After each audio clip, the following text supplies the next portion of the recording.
So what's up? Kamusta? Ayos pa tayo dyan. So nandito tayo ngayon sa may Maverick Racing Factory Bustos branch para sa update natin. At nakita rin natin dito sa personal itong Suzuki Raider R 150 Fi. Ito yung standard version. Kung last time nakita natin yung Pro, ito naman yung standard version. Pero alamin natin yung presyo. Ngayon 2026 kung sulit pa rin nga bang bilhin. Alamin na rin natin yung specification, bagong taon, bagong motor. Tara, samahan nyo ako. Walk around na natin to. Ayos na ayos yan.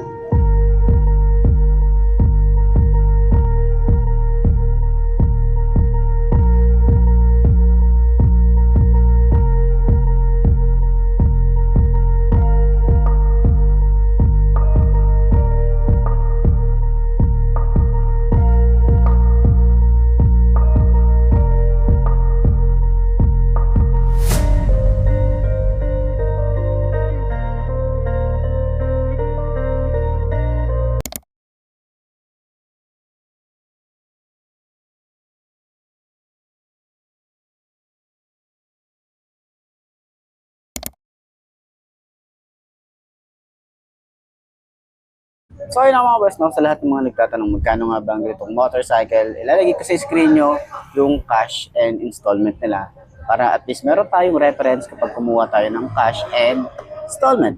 Okay? So sa tingin nyo, sulit nga ba ang presyo niya ngayon 2026? Comment nyo naman yan at para dun sa lahat ng mga nakagamit na ganitong motorcycle, baka pwede nyo i-share yan sa comment section. Ano nga ba yung mga nag-experience nyo sa motorcycle na to?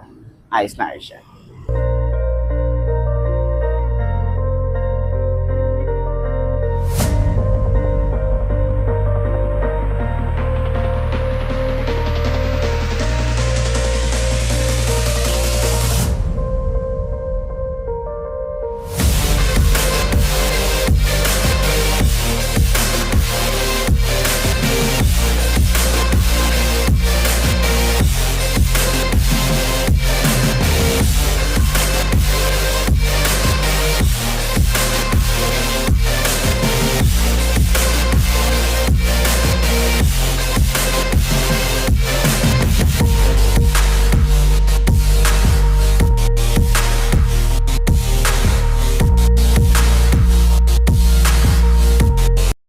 So yun ang mga best, no? Dito sa may Maverick Racing Factory Bustos branch, nakita natin yung Suzuki Raider R 150 na Fi.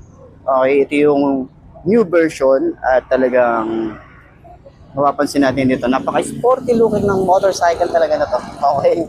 So, napupugian pa rin ako sa kanya kahit sabihin natin na nagdagdag na doon sa front view, nung parang palikpik, tapos nilabas na nila yung signal light na nandito sa side na to. Ang laki ng signal light niya.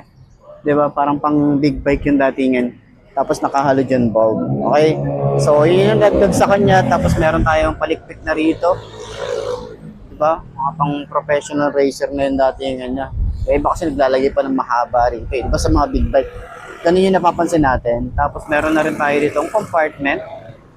Yan. Sa Pro version, meron ding compartment. Tapos ang pinagkaiba nito, ito kasi is disusi pa din. Okay? So, kung gusto niyo ng keyless, yung Pro. Pero iba yung headlight nun. Tapos yung kanyang panel gauge is naka fully digital pa rin. Pero maliit lang yung part na to compared dun sa Pro version na malapad. Okay? Handlebar niya is same pa rin naman sila. Sa kanyang upuan, ito pa talagang patulis eh. No? Yung dating ng kanyang upuan. Dito sa side na to or dito sa OBR, medyo manipis na yung kanyang foam. Dito naman sa ating Raider, no? Raider na nga siya, no? Sa Rider is makapal yung foam, malambot din naman. Okay?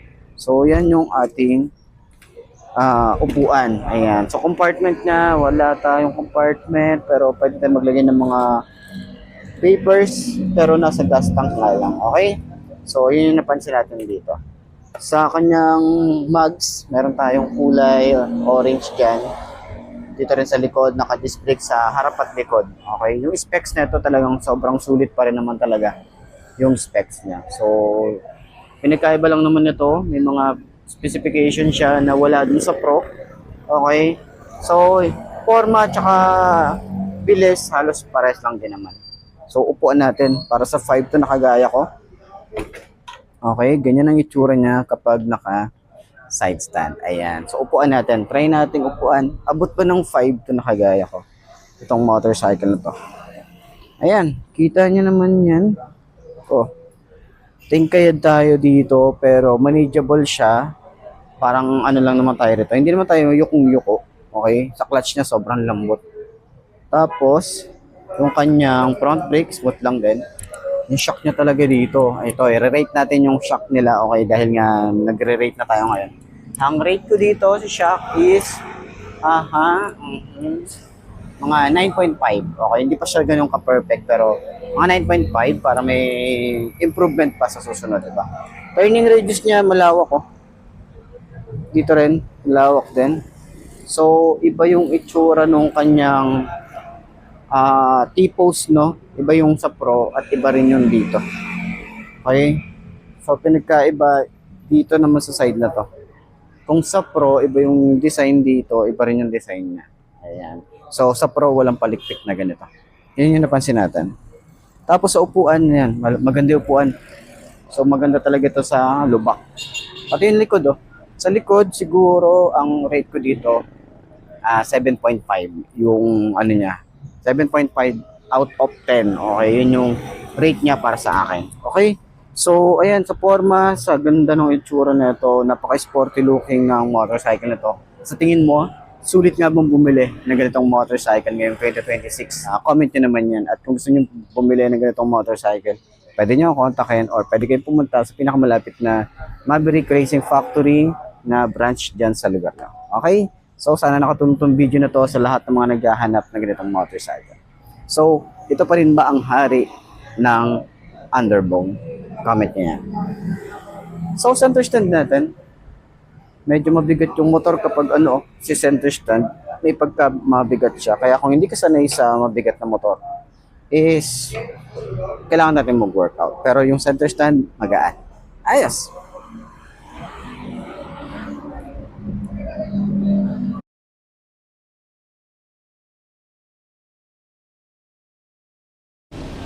So yun na mga boss, no, nakita na rin natin itong Raider R150 na FI. Okay, so balita ko yung carb type is ipe-phase out na. So ang magiging available na lang sa market ay yung FI na standard tsaka yung Pro. Okay, yung Suzuki Pro and then Suzuki R150. Yun na lang yung magiging available sa market pagdating na panahon. Okay, so ipe-phase out na daw. Balita natin, mawawala na yung Suzuki Raider R Carb. Okay, so ayan, ikutan natin tong motor na to, no? So mapapansin natin dito, meron pa rin tayong Suzuki emblem na angas. May LED pa rin tayo rito na umilaw. Tapos yung design niya rito may mga sharp design pa rin. Ayan, so dati meron tayo ritong signal light. Inalis na nila. Ito yung signal light niya ngayon. So ito, may ilaw pa ba to? Di ko alam kung may ilaw pa to. Kasi dati yung signal light niya nandito. 'Di ba? So wala na siyang ilaw. Hindi ko rin alam kung may LED ba siyang maliit or chrome na lang siya. So yan, ito yung high and low pa rin. Naka LED pa rin tayo rito. Tapos ito yung additional niya rito. Para siyang may winglet na nakalutang. Tapos nandito yung signal light niya. Flexible naman yan. Halogen bulb pa rin yan. So naka-telescopic fork tayo rito. Okay. Yung radiator niya, ang laki. So, ang comment ko dito, gusto kong lagyan siya ng cover para may protection naman yung ating radiator. Yun lang naman yung ating concern dyan. Naka-telescopic fork, yung ating fender is flexible. Mahaba rin yung kanyang extension. Tapos, ito pala yung coolant to. Mas mabilis siyang mag-refill. Ayan, nandito lang naman siya. So, naka-disc brake dito sa harap, naka-dual pad caliper, yung mugs niya is kulay orange na. At yung ating tire size is 70-90 by 17. Naka-tubeless na rin tayo rito at kagandahan dito, naka-IRC na rin siya. So, dito naman sa side, meron tayong parang palikpik dito. O, diba sa mga big bike, naglalagay sila ng parang winglet dito sa side. Diba, parang shark na ewan yung yung parang, basta yun. Nagigets nyo naman siguro ako. Pero yan, meron siyang nakausli dito. So sa Pro, wala siyang ganyan. Patulis lang talaga siya. So meron tayong sa likod or dito sa ilalim parang engine guard. Ayan, may mga pa-sharp na design din dito. So open part naman to. Yung ating panel gauge is naka-digital tayo rito. Dito yung RPM, adjust, select. And then, okay, yung ignition natin dito, ito yung tsura. Ayan, may shutter lock din tayo rito. Ito yung pinakasusi niya. Ang ganda oh. Nag-improve na yung susi ni Suzuki. Yung handlebar niya, naka-upright position. Maganda yung kanyang side mirror. May parang carbon fiber finish dito. Mukhang quality naman. Okay, standard. Tapos, yung ating mga switches, ito, electric starter lang tayo rito. Naka-automatic on siya kapag nag-engine start tayo. Malapad yung lever. Smooth naman yun. Okay, front brake. Makapit talaga yung grip niya.